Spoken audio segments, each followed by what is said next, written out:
प्रियंका के फोन में रिंग बजती है। वह समझ जाती है कि इस वक्त उसकी मम्मी रेखा जी का ही फोन होगा। रोज का नियम था बेटी से बात करने का। बेटी को उल्टे सीधे ज्ञान देती, कुछ नहीं रखा समझौता करने में, अपने लिए जीना, अपनी मर्जी का करना और अपनी बहू की पल पल खबर देती अपनी बेटी को। प्रियंका को इनकी ये बातें बिल्कुल भी पसंद नहीं थी। वह कई बार अपनी मम्मी से कह चुकी थी कि अब अपनी बहू को ही अपनी बेटी समझो, मैं कौन सी गलत शिक्षा दे रही हूं। तब प्रियंका की मम्मी जी कहती। प्रियंका ने देखा मां का ही फोन था। आ गई बिटिया स्कूल से? मां, आज मैं स्कूल नहीं गई। मेरी सासू मां बाथरूम से गिर गई है, उन्हें पैर में मोच आई है, चलने में तकलीफ हो रही है, मैंने क्रैप बैंडेज बांधी है, कल सुबह तक देखते हैं, अगर ज्यादा तकलीफ हुई तो डॉक्टर के पास ले जाएंगे। प्रियंका ने अपनी मां से कहा। ठीक है, मैं थोड़ी देर में समधन जी को देखने आती हूं, रेखा जी ने कहा। प्रियंका एक स्कूल में 12वीं क्लास के बच्चों को पढ़ाती है और उसका पति मयंक एक मल्टीनेशनल कंपनी में इंजीनियर है। उसकी शादी को 2 साल हो चुके हैं। प्रियंका के ससुराल में प्रियंका, उसके पति मयंक और सासू मां विद्या जी थे। प्रियंका का मायका भी उसी शहर में था। प्रियंका की सास विद्या जी एक आदर्श सास थी। विद्या जी आधुनिक सोच रखती थी।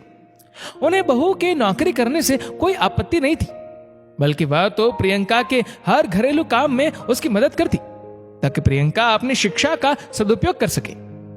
थोड़ी देर बाद प्रियंका की मां रेखा जी घर आती है। प्रियंका मां का हाथ पकड़कर उन्हें अंदर लाई। अब विद्या जी की तबीयत कैसी है? रेखा जी ने पूछा। अभी अभी उन्हें खाना खिलाकर पेन किलर देकर सुलाया है, आप आराम से बैठिए, थोड़ी देर बाद जब वो उठ जाएगी तब मिलेंगे, प्रियंका ने मां से कहा। ठीक है बेटा, मुझे कोई जल्दी नहीं है, रेखा जी ने कहा। तभी 24-25 वर्षीय युवती पानी लेकर आती है। मां, ये राधा है, मां जी की देखभाल के लिए इसे आज ही रखा है। मैंने आज तो छुट्टी ले ली, पर कल से 12वीं क्लास की बोर्ड एग्जाम के कारण मुझे स्कूल जाना ही पड़ेगा। राधा के कारण मुझे मां जी की चिंता नहीं रहेगी। एक बात कहूं बेटा, जब विद्या जी 1-2 दिन में थोड़ा ठीक हो जाए तो उन्हें तुम्हारे जेठ जेठानी के यहां भेज देना। 2 घंटे की ही दूरी पर तो रहते हैं। तुम्हारी शादी के बाद केवल एक बार ही गई थी अपने बड़े बेटे बहू के पास। बेटा, तुम कितनी थक जाती होगी, स्कूल, घर के काम, सासू मां की सेवा, शुगर बीपी की समस्या भी तो है तुम्हारी सासू मां को। तुम दोनों पति पत्नी खुलकर जी भी नहीं सकते। तुम्हें भी खुश रहने का हक है, तुम्हारे भी तो कुछ अरमान है। उनकी दवाइयों का खर्चा, ऊपर से तूने ये लड़की रखी है उनकी देखभाल के लिए, उसका खर्चा, ये सब तुम पति पत्नी को उठाना पड़ेगा।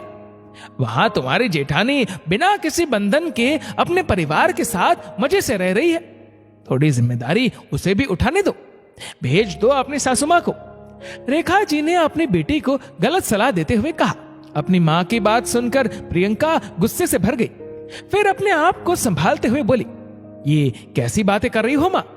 अगर भाभी भी आपके बारे में ऐसा सोचे तो कैसा लगेगा आपको? माता पिता अधिक उम्र के हो जाए, बीमार रहने लगे तो क्या उन्हें बोझ समझ लेना चाहिए? अपने पास से अलग कर उन्हें कहीं और भेज देना चाहिए? अगर माता पिता बच्चों के बचपन में खुद के सपने, आशाएं, नींद, चैन, कैरियर के बारे में ही सोचते और बच्चों को अपने हाल में अकेला छोड़ देते तो क्या होता? बुढ़ापे में माता पिता का ध्यान रखना हमारा फर्ज है। कल को हमारे बच्चे भी होंगे, उनकी परवरिश में भी कई उतार चढ़ाव आएंगे, बच्चे भी बीमार पड़ेंगे, तंग करेंगे, पर उनकी देखभाल तो करनी पड़ेगी क्योंकि वह अपने हैं। जो अपने होते हैं उन्हें अपने से दूर नहीं किया जाता। मां, ये घर मेरी सासू मां का है, हम उनके साथ रहते हैं। इसी घर में वह शादी करके आई थी, इस घर से उन्हें लगाव व अपनापन है। मेरी जेठानी के घर उन्हें असहज महसूस होता है, इसलिए वह वहां जाना पसंद नहीं करती। प्रियंका ने अपनी मां से कहा। हाँ बेटा, तुमने बिल्कुल सही कहा, मेरी कितनी गलत सोच है। बच्चों को बुढ़ापे में माता पिता को बोझ समझकर खुद से अलग नहीं करना चाहिए। मैं बहुत शर्मिंदा हूं। मुझे बहुत खुशी है बेटा, तुम ससुराल में अपने कर्तव्यों को अच्छी तरह निभाना जानती हो। मुझे तुम पर गर्व है। रेखा जी ने अपनी बेटी के सिर पर हाथ रखते हुए कहा। अपने कमरे में लेटे लेटे विद्या जी ने अपनी बहू की बातें सुन ली। उनकी आंखों से आंसू बह निकले। वह सोचने लगी, मेरी बहू कितनी समझदार है, अपनी मां के सामने अपनी सासू मां का मान रख लिया।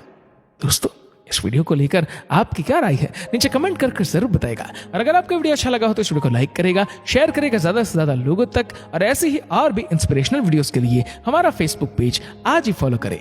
धन्यवाद।